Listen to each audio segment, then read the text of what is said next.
नमस्कार दोस्तों, आप सभी का स्वागत है एसएससी जीडी के लिए जो सफल बैच की सीरीज चल रही थी। और हम लोग फिर से एक नई क्लास के साथ में आपके सामने हाजिर हो गए हैं और उम्मीद करते हैं कि आप सभी लोग स्वस्थ होंगे, अच्छे दिल से, अच्छे मन से, सच्चे मन से अपनी पढ़ाई कर रहे होंगे।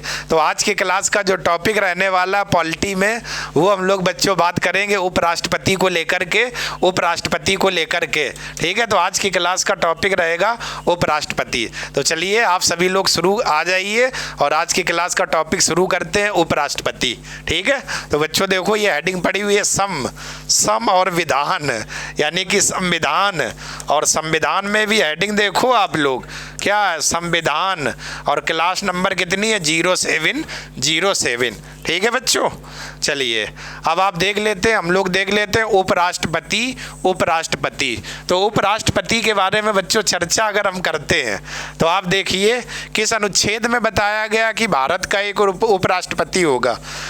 तो पहले एक साथ सभी आर्टिकल दिए हुए हैं उपराष्ट्रपति के। तो देखो अनुच्छेद 63 जो है, इसमें कहा गया भारत का एक उपराष्ट्रपति होगा। ठीक है, तो यानी कि अपने देश में एक ही राष्ट्रपति होता है और एक ही उपराष्ट्रपति होता है। तो आर्टिकल 63 ये कहता है कि भारत का एक उपराष्ट्रपति होगा, उपराष्ट्रपति। ठीक है, अनुच्छेद 64 क्या कहता है, भारत का उपराष्ट्रपति राज्यसभा का पदेन सभापति होगा। ठीक है, तो इसका मतलब ये हो गया, जो भी व्यक्ति उपराष्ट्रपति के पद पर बैठेगा, ठीक है, वो हमेशा और हमेशा राज्यसभा का पदेन सभापति माना जाएगा। तो वर्तमान में उपराष्ट्रपति जैसे जगदीश धनखड़ हैं अपने यहाँ, तो इस समय ये राज्यसभा के क्या हो गए, पदेन सभापति।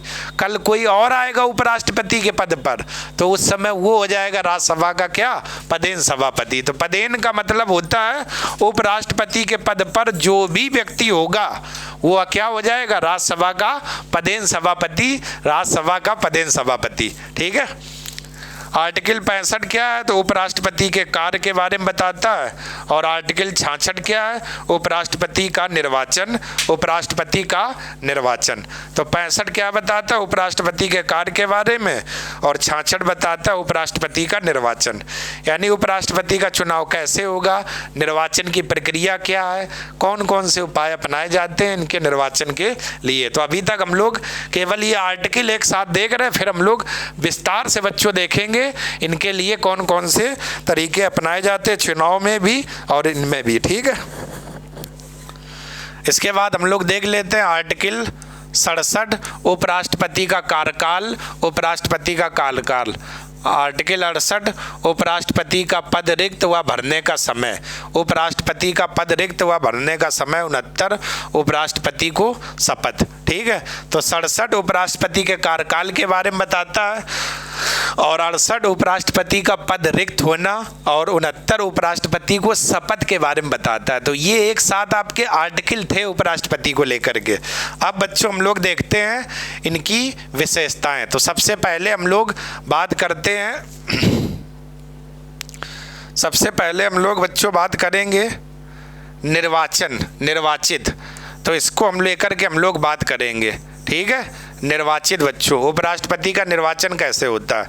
तो उपराष्ट्रपति का चुनाव एक निर्वाचक मंडल के माध्यम से संपन्न किया जाएगा। तो यहाँ पर दिया लिखा हुआ है बच्चों, किया जाएगा, जिसमें संसद के दोनों सदनों के निर्वाचित तथा मनोनीत सदस्य भाग लेते हैं। ठीक है, तो इसका मतलब जब कभी भी उपराष्ट्रपति का चुनाव होगा तो इसमें संसद के निर्वाचित और मनोनीत दोनों सदस्य भाग लेते हैं। निर्वाचित का मतलब संसद में दो ही सदन होते, लोकसभा और राज्यसभा। ठीक है, तो निर्वाचित का मतलब ऐसे सदस्य जो चुनाव के द्वारा आते हैं, ठीक है, उनको निर्वाचित कहते हैं। और जब किसी सदस्य को डायरेक्ट किसी पद पर नियुक्त किया जाता है तो उनको मनोनीत कहते हैं। तो जब उपराष्ट्रपति का चुनाव होता है बच्चों, तो आप देखिए इसमें निर्वाचित और मनोनीत दोनों सदस्य भाग लेते हैं, दोनों।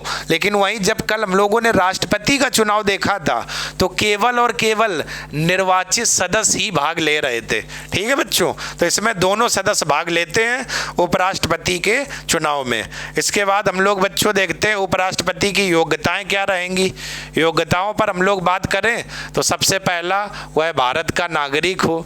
तो पूरे पॉलिटी में जब कभी भी योग्यता अगर आएगी तो ये एक कॉमन पॉइंट बच्चों आपको मिलेगा, वह भारत का नागरिक हो, वह भारत का क्या हो, नागरिक हो। ये हमेशा रहेगा पॉइंट आपको। ठीक है, तो वह भारत का क्या हो, नागरिक हो।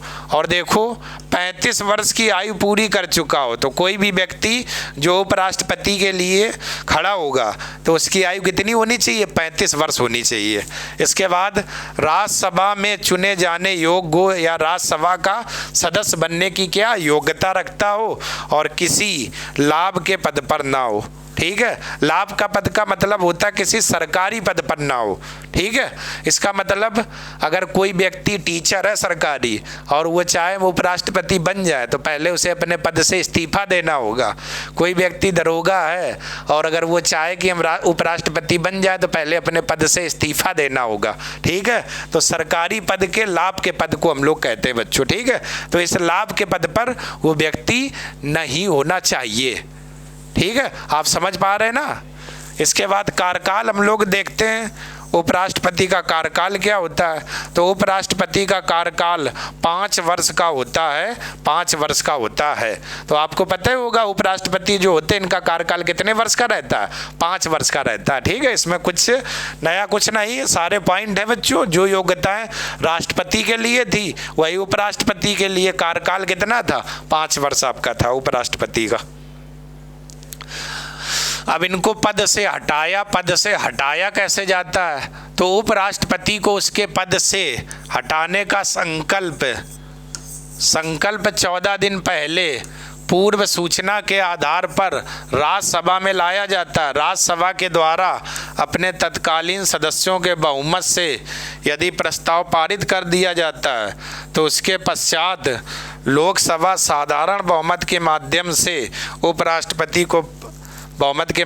उपराष्ट्रपति को पद से हटाया जा सकता है। इसका मतलब क्या हो गया बच्चों, ये जो लिखा हुआ है इसका मतलब ये है उपराष्ट्रपति को जब भी अपने पद से हटाया जाएगा उपराष्ट्रपति को, तो संसद के किसी भी सदन में प्रस्ताव नहीं लाएंगे। यह प्रस्ताव सबसे पहले केवल राज्यसभा में ही ला सकते हैं। क्यों? क्योंकि उपराष्ट्रपति राज्यसभा का पदेन सभापति होता है। ठीक है, जैसे उपराष्ट्रपति को हटाया तो राज्यसभा में प्रस्ताव आएगा और इनको 14 दिन पूर्व क्या दी जाएगी, सूचना दी जाएगी। 14 दिन पूर्व उपराष्ट्रपति को क्या सूचना दी जाएगी और इसके बाद राज्यसभा क्या करेगी, 2/3 बहुमत से प्रस्ताव को पारित कर देगी। 2/3 बहुमत से प्रस्ताव क्या कर देगी, पारित कर देगी।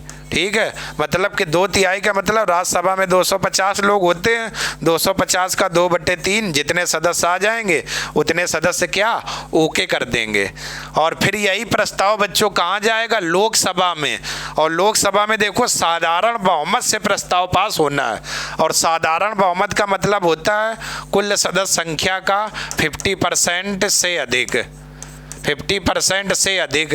तो लोकसभा में कितने सदस्य होते हैं, 550 होते हैं। इसका 50% आप लोग निकालोगे, 0 से 0 275 और +1 यानी 276 सदस्यों की क्या सहमति होगी, सहमति। साधारण बहुमत का मतलब होता है कुल सदस्य संख्या का 50% से अधिक। तो 550 का 50% निकालेंगे तो लगभग वही 275 या 76 के करीब आ जाएगा। इतने सदस्य जब ओके कर देंगे तो उपराष्ट्रपति को अपने पद से क्या हटना होगा। क्लियर है बच्चों? तो देखना, राष्ट्रपति को जब पद से हटाया जाएगा तो प्रस्ताव संसद के किसी भी सदन में ला सकते हैं। ध्यान से सुनना मेरी बात, किसी भी सदन का मतलब चाहे लोकसभा लाए और चाहे राज्यसभा लाए, लेकिन जब उपराष्ट्रपति राष्ट्रपति को हटाया जाएगा तो प्रस्ताव केवल और केवल हम लोग राज्यसभा में ही वाले में ला सकते हैं। लोकसभा कभी भी पहले नहीं ला सकती है। और पूरे संविधान में महाभियोग जो प्रक्रिया होती है वो केवल और केवल राष्ट्रपति पर ही लगती है, बाकी उसी के जैसा ही प्रावधान होता है सभी पर, लेकिन महाभियोग नहीं होता है। क्लियर हो गया बच्चों? तो यहाँ ध्यान रखना, जब इनको पद से हटाया जाएगा तो राज्यसभा में हमेशा प्रस्ताव लाया जाएगा और राज्यसभा 14 दिन पूर्व इनको सूचना देगी, फिर 2/3 बहुमत से प्रस्ताव पारित कर देगी, फिर लोकसभा में जाएगा और लोकसभा जैसे ही पारित कर देंगे इसके बाद इनको पद से हटना होगा। तो आप देख लो, उपराष्ट्रपति में प्रस्तावक कितने होते हैं? 20। अनुमोदक कितने होते हैं? 20। और राष्ट्रपति में प्रस्तावक अनुमोदक कितने थे? 50। अब प्रस्तावक का मतलब क्या हो गया? तो कोई व्यक्ति अगर उपराष्ट्रपति के लिए खड़ा है तो ये 20 लोग जाएंगे, उनका समर्थन करेंगे कि हाँ हम लोग सहमत हैं, उनके इन 20 के नाम लिखे जाएंगे रजिस्टर में और ये बोलेंगे कि हाँ हम सहमत हैं, हमारा ये कैंडिडेट उपराष्ट्रपति रहे। तो फिर वहाँ से आयोग कहेगा 20 तो ये चलो और वो लोग लाओ जो इनका अनुमोदन करें, इनका समर्थन करें। तो ये लोग फिर से 20 जाएंगे और कहेंगे ठीक हम भी सहमत हैं। अगर ये 20 सहमत है, ये लोग उनका अनुमोदन करेंगे, इनका भी नाम लिखा जाएगा। इन्हीं को प्रस्तावक और अनुमोदक कहते हैं बच्चों, ठीक है। राष्ट्रपति में प्रस्तावक 50 थे और अनुमोदक भी 50 थे, वहीं उपराष्ट्रपति में प्रस्तावक 20 और अनुमोदक कितने? 20 हो गए आपके। क्लियर है बच्चों? चलिए आगे हम लोग बात करते हैं। तो राष्ट्रपति के लिए जो राशि है वो कितनी है? 15,000 रुपये की जमानत राशि। राष्ट्रपति नहीं, सॉरी बच्चों, उपराष्ट्रपति के लिए जो भी राशि है वो 15,000 रुपये की जमानत राशि जमा करनी होती है, ठीक है। शपथ कौन दिलाता है? तो राष्ट्रपति या उसके द्वारा नियुक्त किसी व्यक्ति के समक्ष इनको क्या दिलाई जाती है? शपथ दिलाई जाती है। तो कोई व्यक्ति अगर उपराष्ट्रपति है तो उसको शपथ राष्ट्रपति दिलाता है। लेकिन मान लेते अगर उस समय राष्ट्रपति नहीं है तो राष्ट्रपति के द्वारा अगर जिस भी व्यक्ति की नियुक्ति कर दी जाएगी फिर वही व्यक्ति उपराष्ट्रपति को क्या दिलाएगा? शपथ दिलाएगा, शपथ दिलाएगा। क्लियर बच्चों? आगे हम लोग बात कर लेते हैं। पर आगे आप देखिए, एक बहुत अच्छा ये लिखा हुआ है, राष्ट्रपति की अनुपस्थिति में उपराष्ट्रपति 6 माह तक कार्यवाहक राष्ट्रपति के रूप में कार्य कर सकेगा। इसका मतलब ये हुआ, अगर राष्ट्रपति की मृत्यु हो जाए और राष्ट्रपति त्यागपत्र दे दे या राष्ट्रपति पर महाभियोग की प्रक्रिया लग जाए तो उस समय उपराष्ट्रपति कार्यवाहक राष्ट्रपति की भूमिका निभाएंगे और उपराष्ट्रपति बिल्कुल राष्ट्रपति के तरीके से ये कार्य करेंगे और कब तक? 6 माह तक करेंगे, ठीक है। तो आप देख सकते हो, जब भी उपराष्ट्रपति कार्यवाहक राष्ट्रपति की भूमिका निभाएगा तो वह राज्यसभा के सभापति के रूप में वेतन व भत्ते का हकदार नहीं होगा। मतलब क्या हुआ? जब उपराष्ट्रपति राज्यसभा का पदेन सभापति होता है तो उसको वेतन और भत्ते राज्यसभा के सभापति के रूप में मिलते हैं। लेकिन जब उपराष्ट्रपति कार्यवाहक राष्ट्रपति की भूमिका निभाएगा या राष्ट्रपति के पद पर बैठेगा तो उसको वेतन और भत्ते सभापति के रूप में नहीं दिए जाएंगे, फिर राष्ट्रपति के रूप में दिए जाएंगे। वही बच्चों ये लाइन लिखी हुई है कि वह राज्यसभा के सभापति के रूप में वेतन व भत्ते का हकदार नहीं होगा, ठीक है। उपराष्ट्रपति अपने पद की अवधि समाप्त हो जाने पर भी तब तक पद धारण करता है जब तक उसका उत्तराधिकारी अपना पद ग्रहण नहीं कर लेता है। यानी अगर कोई व्यक्ति उपराष्ट्रपति है और उसका कार्यकाल समाप्त हो चुका है तो इसके बाद भी वो पद पर अपना बना रहेगा जब तक कि उसका उत्तराधिकारी आ नहीं जाएगा और अपना पद धारण नहीं कर लेता है, ठीक है बच्चों। ध्यान रखना, बहुत अच्छी बात ये लिखी हुई है और इन लाइनों से कैसा भी कोई भी क्वेश्चन आपका बन सकता है। वेतन की बच्चों बात करें, वेतन तो उपराष्ट्रपति को वेतन 4 लाख रुपए प्रति माह भारत की संचयन निधि से क्या दिया जाता है? भारत की संचयन निधि से दिया जाता है, ठीक है। तो 4 लाख रुपए प्रति माह भारत की संचयन निधि से दिया जाता है। आगे बात करें उपराष्ट्रपति की शक्तियां और कार्य को लेकर के, ठीक है बच्चों। तो हम लोग देखते हैं, अब देखो उपराष्ट्रपति राज्यसभा का पदेन सभापति होता है बच्चों,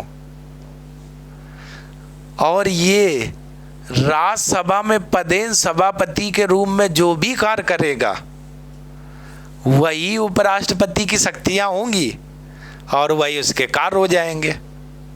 समझ पा रहे आप लोग? समझ पा रहे हो तो ओके लिखकर भेजिएगा और अपने अपने क्वेश्चन पूछिएगा। अब क्या है तो जरा देखो, उपराष्ट्रपति राज्यसभा का पदेन सभापति होता है, यानी कि जो भी व्यक्ति उपराष्ट्रपति के पद पर बैठेगा वो हमेशा राज्यसभा का पदेन सभापति रहेगा। और वर्तमान में राज्यसभा के पदेन सभापति जगदीश धनखड़ हैं उपराष्ट्रपति, और यही राज्यसभा के क्या रहेंगे? पदेन सभापति रहेंगे, और अन्य कोई लाभ का पद धारण नहीं करेगा। अगला है, उपराष्ट्रपति राज्यसभा के अध्यक्ष के रूप में इसके अधिवेशनों की अध्यक्षता करता है और राज्यसभा में अनुशासन रखना उसकी जिम्मेदारी है। ठीक है, इसका मतलब ये हो गया, उपराष्ट्रपति राज्यसभा में अध्यक्ष के रूप में कार्य करता है, राज्यसभा में अधिवेशनों की अध्यक्षता करता है। सॉरी, राज्यसभा में जितने भी अधिवेशन होते हैं, ठीक है, बैठक होती हैं, उनकी अध्यक्षता कौन करता है? उपराष्ट्रपति। और राज्यसभा में शांति व्यवस्था बनाए रखना, सुचारू ढंग से कार्य करना, ये सब आपकी क्या है? उपराष्ट्रपति के कार्य होते हैं। क्लियर है बच्चों? अगला जो कार्य है, राष्ट्रपति का पद रिक्त होने पर उपराष्ट्रपति 6 माह तक कार्यवाहक राष्ट्रपति के रूप में कार्य करेगा। इसका मतलब ये हो गया, जब कभी भी राष्ट्रपति का पद रिक्त हो जाए तो उस समय उपराष्ट्रपति कार्यवाहक राष्ट्रपति की भूमिका निभाएगा। और कब तक? 6 माह तक, क्योंकि 6 माह के अंदर अंदर चुनाव कराना अनिवार्य है बच्चों। और मान लेते हैं राष्ट्रपति की भी उस समय नहीं है, उपराष्ट्रपति भी नहीं है, दोनों ने त्यागपत्र दे दिया हुआ है, तो फिर मुख्य न्यायाधीश को कार्यवाहक राष्ट्रपति बनाया जाएगा सुप्रीम कोर्ट के। क्लियर? तो राष्ट्रपति का पद रिक्त होने पर उपराष्ट्रपति, और अगर राष्ट्रपति उपराष्ट्रपति दोनों नहीं है तो भारत के मुख्य न्यायाधीश यानी सुप्रीम कोर्ट के मुख्य न्यायाधीश को कार्यवाहक राष्ट्रपति की भूमिका निभानी होगी। और सुप्रीम कोर्ट का जो भी मुख्य न्यायाधीश होगा वो कार्यवाहक राष्ट्रपति की भूमिका निभाएगा बच्चों। क्लियर हो पा रहा है? ये सब चीज़ें बहुत बारीकी से देखना। अगर कथन पे या वैसे कोई क्वेश्चन दिया तो गलत नहीं होना चाहिए प्यारे बच्चों एसएससी जीडी के लिए। और हम लोग उम्मीद करते हैं कि आप लोग कुछ करके आइए। अगर जुनून, लगन, मेहनत, अपने आप पर भरोसा है तो आप ये एग्जाम निकाल कर आएंगे, मैं दावे के साथ कह सकता हूं। आगे बच्चे हम लोग देखते हैं अगला कार्य क्या है। जब उपराष्ट्रपति सभापति के रूप में कार्य करता है तो उसे राज्यसभा के सभापति के रूप में वेतन व अन्य सुविधाएं प्राप्त होती हैं। ठीक है, तो इसका मतलब जब उपराष्ट्रपति सभापति के रूप में कार्य करेगा तो उसको वेतन और भत्ते राज्यसभा के सभापति के रूप में मिलते हैं। लेकिन वहीं अगर कार्यवाहक राष्ट्रपति की भूमिका निभाएगा तो फिर वेतन और भत्ते सभापति के रूप में नहीं, राष्ट्रपति के रूप में मिलते हैं। क्लियर है बच्चों? अगला, वह सदन में पेश किए गए विधेयकों पर विचार विमर्श कराता है और उस पर मतदान कराता है और अपना परिणाम घोषित करता है। यानी कि कोई भी कानून राज्यसभा में अगर गया, सदन में पेश किया गया है, तो उपराष्ट्रपति की जिम्मेदारी है क्या? उस विधेयक पर वो विचार विमर्श कराता है, विचार करता है, चर्चा होती है और उस पर मतदान भी करवाता है, और मतदान करने के बाद उसके परिणाम को क्या करता है? घोषित भी करता है। तो धन विधेयक जैसे मान लेते हैं, धन विधेयक, तो जब ये राज्यसभा में जाता है तो राज्यसभा इसको 14 दिनों तक रोक सकती है, उसमें कोई संशोधन नहीं करेगी। ना ही उसमें कोई सुधार कर सकती, केवल सलाह दे सकती है। अब लोकसभा माने या ना माने उसकी मर्जी, ठीक है। तो वही अगर कोई विधेयक सदन में पेश किया जाता है तो उपराष्ट्रपति विचार विमर्श करवाता है, उस पर मतदान करवाता है और उसका परिणाम क्या करता है, घोषित करता है।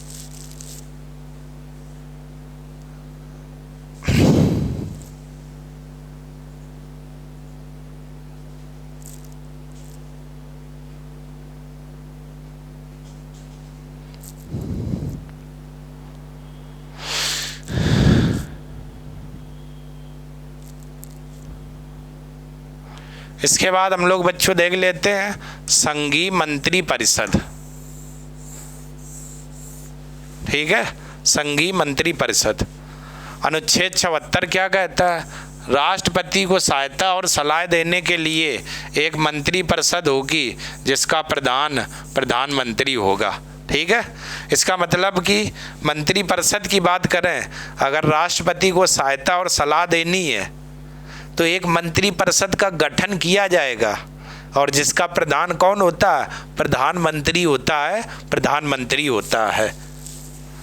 अनुच्छेद 75 क्या कहता है, प्रधानमंत्री सहित अन्य मंत्रियों की नियुक्ति, कार्यकाल, शपथ व वेतन भत्ते का क्या है, प्रावधान है, ठीक है।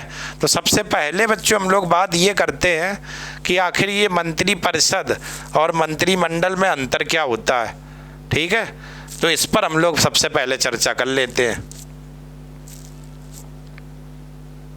क्योंकि कल की क्लास में हम लोग उस पर चर्चा करेंगे प्रधानमंत्री को लेकर के, क्योंकि ये आर्टिकल यही दिया हुआ है, ठीक है। तो चलिए बच्चों, तो सबसे पहले हम लोग देख लेते हैं, एक तरफ हमारी जो हेडिंग रहेगी वो रहेगी मंत्री परिषद, मंत्री परिषद, और एक तरफ बच्चों हमारी हेडिंग रहेगी मंत्रिमंडल, मंत्रिमंडल, ये हेडिंग रहने वाली है। अब ये क्या होता है, दोनों में अंतर हम लोग समझने का प्रयास करते हैं, आखिर इन दोनों में अंतर है क्या, तभी आप इन चीज़ों को आगे समझ पाएंगे। अब आप ये जो मंत्रिमंडल बच्चों आप देख रहे हो, इस मंत्रिमंडल में क्या होता है, केवल कैबिनेट स्तर के मंत्री आते हैं, केवल कैबिनेट स्तर के मंत्री आते हैं, कैबिनेट स्तर के मंत्री शामिल होते हैं, शामिल होते हैं, ठीक है। ये है मंत्रिमंडल। तो मंत्रिमंडल आखिर क्या होता है, तो इसमें कैबिनेट स्तर के मंत्री आते हैं, मतलब केंद्र सरकार के मंत्री आते हैं। लेकिन वही मंत्री परिषद में बात करें तो इसमें देखना कौन कौन से आते हैं, कैबिनेट मंत्री, कैबिनेट मंत्री, ठीक है, प्लस राज्य मंत्री, ठीक है बच्चों, प्लस उप मंत्री, उप मंत्री, प्लस प्रधानमंत्री, पीएम, ये आपके किस में आते हैं, मंत्री परिषद में, ठीक है। तभी उसमें जो आर्टिकल 74 में लिखा था कि राष्ट्रपति को सहायता और सलाह देने के लिए एक मंत्री परिषद होती है, इसमें कौन कौन से कैबिनेट मंत्री, राज्य मंत्री, उप मंत्री और प्रधानमंत्री आते। तो सवाल पूछता है प्रधानमंत्री निम्नलिखित में से किसके अंतर्गत आता है, मंत्रिमंडल, मंत्री परिषद, दोनों या इनमें से कोई नहीं। तो आपका आंसर हो जाएगा मंत्री परिषद, क्योंकि मंत्री परिषद में कैबिनेट मंत्री, राज्य मंत्री, उप मंत्री और प्रधानमंत्री आते हैं, और मंत्रिमंडल में केवल कैबिनेट स्तर के क्या होते हैं, मंत्री होते हैं। मंत्री परिषद में बात करें तो यह है बड़ा निकाय है, बड़ा निकाय है, ठीक है बच्चों। यह कैसा है, यह बड़ा निकाय है। क्यों है, क्योंकि इसमें लगभग 70 से 80 मंत्री शामिल होते हैं। कितने, 70 से 80 मंत्री शामिल होते हैं, इसलिए कैसा है, बड़ा निकाय है, 70 से 80 मंत्री शामिल होते हैं। लेकिन वहीं पर मंत्रिमंडल में हम लोग बात करें तो यह है छोटा निकाय है, यह छोटा निकाय है। अब छोटा क्यों है? क्योंकि इसमें लगभग 15 से 20 मंत्री शामिल होते हैं। 15 से 20 मंत्री क्या होते हैं? शामिल होते हैं। ठीक है, तो आप लोग अंतर समझ पाए मंत्रिपरिषद और मंत्रिमंडल में। बात करें मंत्रिमंडल में तो केवल कैबिनेट स्तर के मंत्री आते हैं केंद्र के, वहीं मंत्रिपरिषद में कैबिनेट मंत्री, राज्य मंत्री, उप मंत्री और प्रधानमंत्री को भी शामिल किया जाता है। इस कारण से ये बड़ा एक निकाय है, इसमें 70 से 80 मंत्री आते हैं, और इस कारण से यह छोटा निकाय जिसमें 15 से 20 मंत्री आते हैं। तो उम्मीद करते होंगे आप लोगों ने मंत्रिमंडल और मंत्रिपरिषद में अंतर देखा होगा, और अगर आपको ये अंतर क्लियर है तो तब बच्चों आपको प्रधानमंत्री अच्छे से समझ में आ जाएगा। आखिर प्रधानमंत्री को नियुक्ति कैसे की जाएगी, कैसे चुनाव होता है, प्रधानमंत्री की शक्तियां क्या है, कार्यकाल क्या है, ये सब चीज़ें आपको विधिवत बहुत अच्छे से समझ में आ जाएंगी। ठीक है बच्चों, तो चलिए आप लोग मंत्रिपरिषद और मंत्रिमंडल दोनों में अंतर क्या है स्क्रीनशॉट ले लो इतने का, क्योंकि ये आपके लिए इम्पॉर्टेंट बात रहेगी। यहाँ से सवाल बच्चों बहुत पूछे जाते हैं। ठीक है, तो चलिए बच्चों, तो फिर आप लोगों ने आज की क्लास में देखा, आज की क्लास में हम लोग बात करें तो आज की क्लास में आप लोगों ने जो देखा है बच्चों,